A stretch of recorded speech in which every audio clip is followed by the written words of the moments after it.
I used to think marriage was about building dreams together, not standing in each other's way. My name is Ethan. I'm 34, married to Rachel for 6 years. We met in college, fell fast, and promised that no matter what life threw at us, we'd face it together. Back then, it sounded perfect, the kind of love story you tell your kids someday. Now, I can't even look at her without feeling like a stranger lives in my house. A few months ago, I was offered a major promotion, 10 years of work, finally paying off. The catch? It meant moving from our small Ohio town to Boston. Bigger salary, better benefits, the career I'd dreamed of. When I told Rachel, I expected excitement or at least a discussion. Instead, she just stared. "I'm not moving," she said. "Wait, what? You haven't even heard the details." "I don't need to. My life is here, my friends, my job, my family. I'm not throwing that away for your career." Her words hit harder than I expected. "Your career?" I tried reasoning, telling her we could visit, that Boston wasn't far, that we could finally get our dream house. She didn't budge. "I like our life as it is. If you want to go, go. But I'm staying." I laughed at first, thinking it was a bluff. It wasn't. Our home grew cold. Dinners became silent, nights turned into distant nods.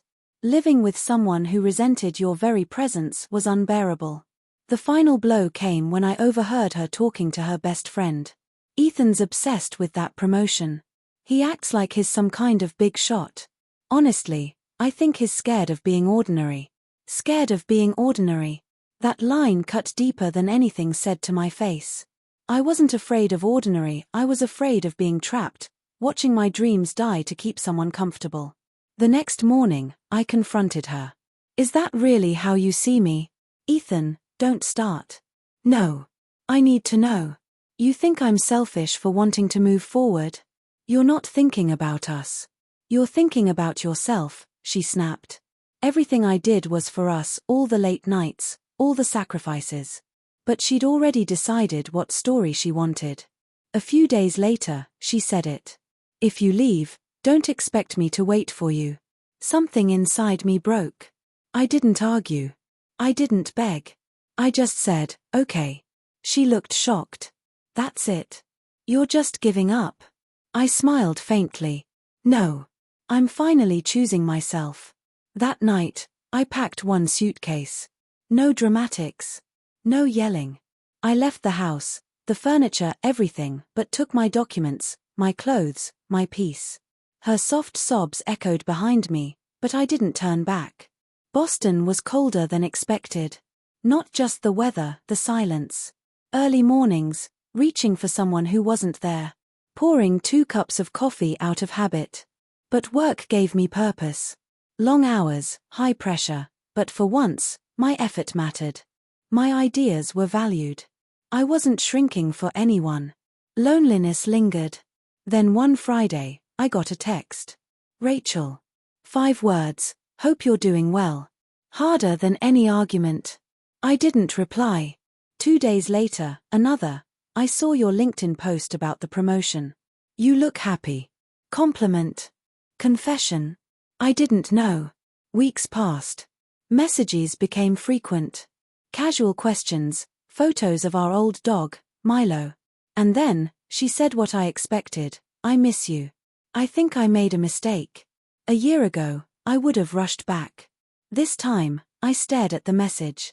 I thought about her words, her fear, and how easily she dismissed my dreams. I finally replied, "I miss what we used to be. But that version of us doesn't exist anymore." She called immediately. I didn't pick up. Days of messages followed, long, pleading notes. And then, I turned down a job offer today. I realized I became what you accused me of, scared to move, scared to grow. You were right, Ethan. I just didn't want to admit it. For a moment, I almost cried. Not for her, but for understanding. She wasn't cruel, just afraid. Afraid of losing comfort, identity, home. Fear can't build a marriage. It only cages it. Months later, I moved again. By choice this time. A new city, a better apartment, a version of myself I liked. Friends, new experiences, Casual dating, not to fill a void, but to start fresh. One night, after dinner with colleagues, my phone buzzed. A photo from Rachel, our old house, sold, empty. Caption: finally ready to move. I didn't reply. I smiled faintly, slipped my phone in my pocket, and walked through the city lights. For the first time, I wasn't running away.